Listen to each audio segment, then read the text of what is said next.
ಶ್ರೀಮತೆ ರಾಮಾನುಜಾಯ ನಮಃ. ನೀವು ವಿರಾಟ್ ವಿಶ್ವರೂಪ ನಾರಾಯಣ ಸ್ವಾಮಿಯನ್ನ ನೀವು ದರ್ಶನ ಮಾಡ್ತಾ ಇದ್ದೀರಿ. ವಿರಾಟ್ ವಿಶ್ವರೂಪ ನಾರಾಯಣನಿಗೆ 11 ಮುಖಗಳನ್ನು ತೋರಿಸಲಾಗಿದೆ. ನೀವು ನೋಡ್ಬೋದು, ಮಧ್ಯದ ಮುಖದಲ್ಲಿ ನಾರಾಯಣನ ಮುಖ ಇದೆ.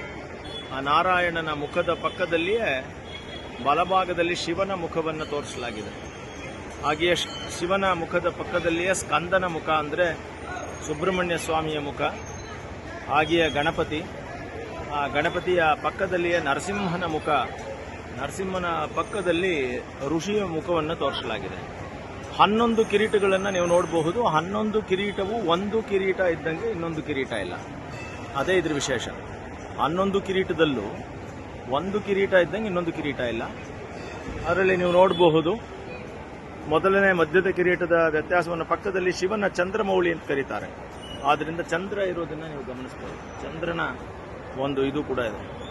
ಈಗ ನಾವು 108 ಅಡಿಯ ಎತ್ತರದ ಶಿಲ್ಪಕಲೆಗೆ ಬಂದಿದ್ದೀವಿ. ಮೇಲ್ಗಡೆ ನೀವು ನೋಡಬಹುದು, ಮೇಲ್ಭಾಗದಲ್ಲಿ ಇರುವಂತಹದ್ದು ಕೀರ್ತಿಮುಖ ಅಂತ. ಕೀರ್ತಿಮುಖ ಅಲಂಕರಣ. ಯಾಕೆಂದರೆ ಮಹಾವಿಷ್ಣುವಿನ ಕೀರ್ತಿಯನ್ನು ದಿಗಂತವಾಗಿ ಸಾರ್ತಾ ಇರೋದು ಕೀರ್ತಿಮುಖ. ಮೇಲ್ಗಡೆ ನರಸಿಂಹ ಮುಖ.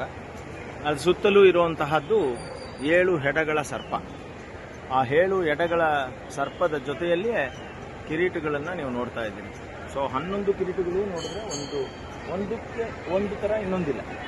ನಾವು ಬಲಗಡೆಯ ಮುಖಗಳನ್ನು ಪರಿಚಯ ಮಾಡ್ಕೊಂಡ್ವಿ. ಅಂದರೆ ನಾರಾಯಣ, ಪಕ್ಕದಲ್ಲಿ ಶಿವ, ಅದರ ಪಕ್ಕದಲ್ಲಿ ಇರುವಂತಹದ್ದು ಸ್ಕಂದ, ಆಮೇಲೆ ಗಣಪತಿ, ನರಸಿಂಹ ಮತ್ತು ಋಷಿ. ಹಾಗೆಯೇ ನೀವು ಎಡಭಾಗದಲ್ಲಿಯೂ ನೀವು ನೋಡ್ಬೋದು ಬ್ರಹ್ಮಮುಖ, ಅದರ ನಂತರ ಹನುಮಂತನ ಮುಖ, ಹಾಗೆ ಅಗ್ನಿಯ ಮುಖ, ಗರುಡ ಮುಖ ಮತ್ತು ಅಲ್ಲಿಯೂ ಋಷಿ ಮುಖವನ್ನು ನಾವು ನೋಡ್ತಾ ಇದ್ದೀವಿ. ಸೊ ಹೀಗೆ ಎಲ್ಲವೂ ಕೂಡ ಋಷಿ ಮುನಿಗಳು ಇರುವಂತಹದ್ದನ್ನು ನೋಡ್ತೀವಿ. ಮಾನವಾಕೃತಿಯಿಂದ ಇರುವಂತಹದ್ದನ್ನು ನೀವು ನೋಡ್ತೀವಿ.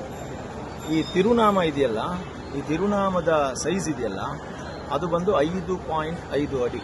ಅಂದರೆ ನೀವು ಲೆಕ್ಕ ಹಾಕೋಬಹುದು ಅದು ಎಷ್ಟು ದೊಡ್ಡದಾಗಿದೆ ಅನ್ನೋದನ್ನು ನೀವು ಯೋಚನೆ ಮಾಡ್ಬೋದು.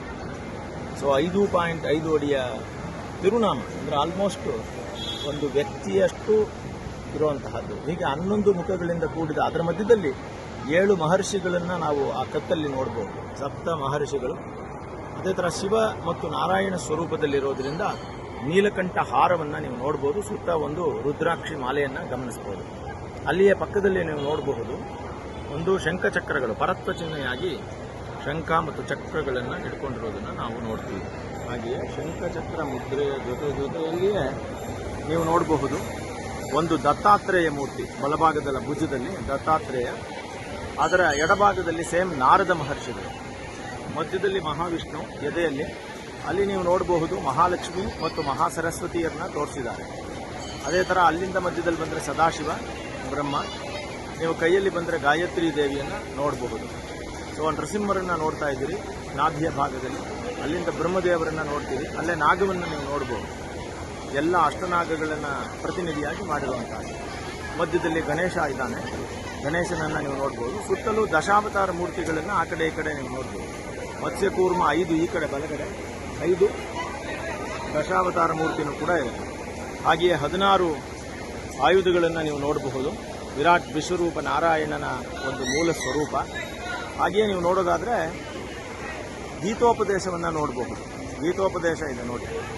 ಹಾಗೆ ಗೀತೋಪದೇಶದ ಕೆಳಗಡೆನೆ ಈ ಕಡೆ 7 ನದಿಗಳು, ಆ ನೀರಿನ ನದಿಗಳನ್ನು ನೋಡ್ಬೋದು. 7 ಪರ್ವತಗಳು, ಆ ಭೂಮಿಯನ್ನು ತೋರಿಸಿದ್ದಾರೆ ನೋಡಿ. 7 ಭೂಮಿಗಳು, 7 ಆಕಾಶ. ಅಂದರೆ ಅತಲ ವಿತಲ ಸುತಲ ತಲಾತಲ ತಲಾತಲ ಮಹಾತಲ ಪಾತಾಲ ಅನ್ನೋ 7 ಕೆಳಗಡೆ ಲೋಕಗಳು.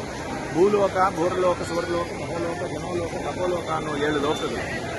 ಇದರ ಮಧ್ಯದಲ್ಲಿ ಯಮದೇವರು ಇಲ್ಲಿ ನೀವು ನೋಡಬಹುದು. ಕೆಳಗಡೆ ಚಾಮುಂಡೇಶ್ವರಿ, ಹಾಗೆ ಪದ್ಮ. ಮತ್ತು ಗೀತೆಯಲ್ಲಿ ಉಪದೇಶ ಮಾಡಿದ್ದರಿಂದ ಇದು ಎಲ್ಲಿ ವಿಶ್ವರೂಪ ತೋರಿಸಿದ್ದು ಅಂತ ಕೇಳಿದ್ರೆ, ವಿಶ್ವರೂಪ ತೋರಿಸಿದ್ದು ಕುರುಕ್ಷೇತ್ರದ ಯುದ್ಧ ಭೂಮಿಯಲ್ಲಿ. ಹಾಗಾಗಿ ಇಲ್ಲಿ ವಿಶ್ವರೂಪ. ಕೆಳಗಡೆ ನೀವು ನೋಡೋದಾದರೆ ಅಷ್ಟದಿಗ್ಗಜಗಳು, 8 ಆನೆಗಳು. ಅದರ ಕೆಳಗಡೆ ಇರುವಂತಹದ್ದು ಮಹಾಕೂರ್ಮ ಕೆಳಗಡೆ. ಹೀಗೆ ಒಟ್ಟು ಸೇರಿ 108 ಅಡಿಯಲ್ಲಿ ಇದು ನಿರ್ಮಾಣ ಆಗಿರುವಂತಹದ್ದು. ಏಕಶಿಲೆಯ ವಿಗ್ರಹ ಇದು. ಪೂರ್ಣವಾಗಿ ಏಕಶಿಲೆಯಲ್ಲಿ ಆಗಿರುವಂತಹ ವಿಗ್ರಹ. ಸೊ ಹೀಗೆ ಈ ಒಂದು ಪರಿಕಲ್ಪನೆ ಏನಪ್ಪಾ ಅಂತಂದರೆ, ಈ ಗೀತೆಯಲ್ಲಿ ಬರುವಂತಹ ಪರಿಕಲ್ಪನೆಯಲ್ಲಿ ಇದನ್ನು ತಗಲಾಗಿದೆ. ಶ್ರೀಮತೆ ರಾಮಾನುಜಾಯ ನಮಃ.